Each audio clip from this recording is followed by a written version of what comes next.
शिवसेना पक्ष आणि धनुष्यबाण चिन्हावर आज सुप्रीम कोर्टामध्ये सुनावणी पार पडणार आहे। शिंदेच्या शिवसेनेला पक्षाचं नाव आणि धनुष्यबाण चिन्ह वापरण्यास मनाई करण्याची मागणी केली गेली आहे। त्या संदर्भात ही याचिका आहे। स्थानिक स्वराज्य संस्थांच्या निवडणुकीदरम्यान धनुष्यबाण चिन्ह गोठवण्याची सुद्धा मागणी केली गेली आहे। ठाकरेंच्या शिवसेनेचे वकील देवदत्त कामत यांनी ही याचिका दाखल केलेली आहे। सुप्रीम कोर्टामध्ये तब्बल 2 वर्षांनी आज शिवसेना पक्ष आणि चिन्हाबाबत कोर्टामध्ये ही सुनावणी होईल। लोकसभा आणि विधानसभा निवडणुकीमध्ये राष्ट्रवादी पक्षाबाबत दिलेल्या अंतरिम आदेशाप्रमाणे निर्णय देण्याची मागणी सुद्धा या याचिकेच्या माध्यमातून केली गेली आहे।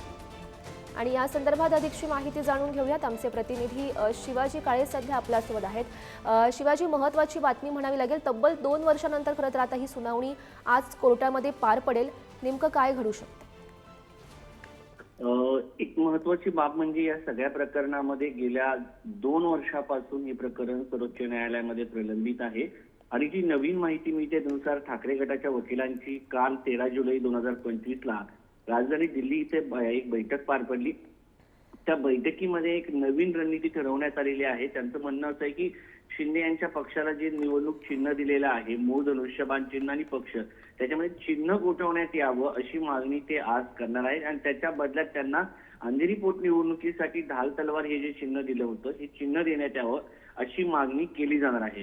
दुसरीकडे या सगळ्याच्या संदर्भामध्ये पुन्हा एकदा निवडणूक आयोगाकडे हे प्रकरण पुनर्विचार याचिकेसाठी पाठवण्यात यावं अशी देखील मागणी आजच्या सुनावणी दरम्यान करण्यात येणार असल्याची माहिती वकिलांनी दिली आहे। त्यामुळे आजच्या सुनावणीमध्ये जी मागणी केली जाईल ती ऐकली जाणार का हे पाहणं महत्वाचं आहे। कारण या अगोदर 22 फेब्रुवारी 2023 ला अशाच प्रकारची मागणी करण्यात आली होती, चिन्ह गोठवण्याची आणि किंवा निवडणूक आयोगाच्या निर्णयाला स्थगिती देण्याची मागणी करण्यात आली होती। ती न्यायालयाने फेटाळली होती, कारण निवडणूक आयोग ही एक स्वायत्त संस्था आहे। त्यांनी घेतलेल्या निर्णयाच्या संदर्भामध्ये अशा पद्धतीने तात्काळ निर्णय घेतले जात नाहीत। कारण या अगोदर देखील राष्ट्रवादी काँग्रेसच्या संदर्भात देखील अशीच प्रकारची मागणी करण्यात आली होती। मात्र विधानसभा निवडणुकीच्या पार्श्वभूमीवरती अजित पवार यांना देण्यात आलेल्या घड्याळ या चिन्हाच्या खाली हे प्रकरण न्यायप्रविष्ट आहे असं लिहिण्याचे आदेश देण्यात आले।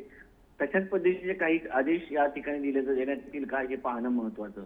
दुसरा मुद्दा आहे की स्थानिक स्वराज्य संस्थांच्या निवडणुका ह्या मूळ जे चिन्ह आहे त्यावरती जरी लढवल्या जात असतील महानगरपालिकांमध्ये वगैरे, मात्र खाली ज्या निवडणुका आहे ग्रामपंचायत वगैरे त्या ठिकाणी पॅनल असतात। त्यामुळं त्याची इतकी अर्जन्सी आहे का हा प्रश्न देखील या निमित्ताने उपस्थित होऊ शकतो। कारण विधानसभा निवडणुका, लोकसभा निवडणुकांच्या दरम्यान अशी कोणती अडचण ठाकरेंच्या वतीने मांडण्यात आली नव्हती। खरं तर सुनावणी दरम्यान नेमकं काय घडतं हे बघणं महत्त्वाचं असेल। या घडामोडींवर असंच लक्ष ठेवून राहा। तुर्तास धन्यवाद दिलेल्या सविस्तर माहितीसाठी। सर्वोच्च न्यायालयामध्ये हीच मागणी करण्यात येणार आहे की हे पक्षचिन्हासंदर्भातल्या वादाचं प्रकरण चांगल्या पद्धतीने केंद्रीय निवडणूक आयोगाने हाताळलं नाही, घटनाबाह्य पद्धतीने त्यांनी निर्णय दिला। त्यामुळे त्यांच्याकडे ते फेर विचारासाठी पाठवावं आणि सर्वोच्च न्यायालयाने जो पक्षांतर बंदी संदर्भातला निकाल दिला होता त्यातल्या तत्वांवर आधारित विचार व्हावा आणि पुनर्लोकन या निर्णयाचं झालं पाहिजे। आणि जोपर्यंत इलेक्शन कमिशन पुनर्विचार या निर्णयाचा करत नाही त्या कालावधीसाठी धनुष्यबाण हे पक्षचिन्ह कोणीच वापरू नये अशा प्रकारची बंदी त्याच्यावर आणावी।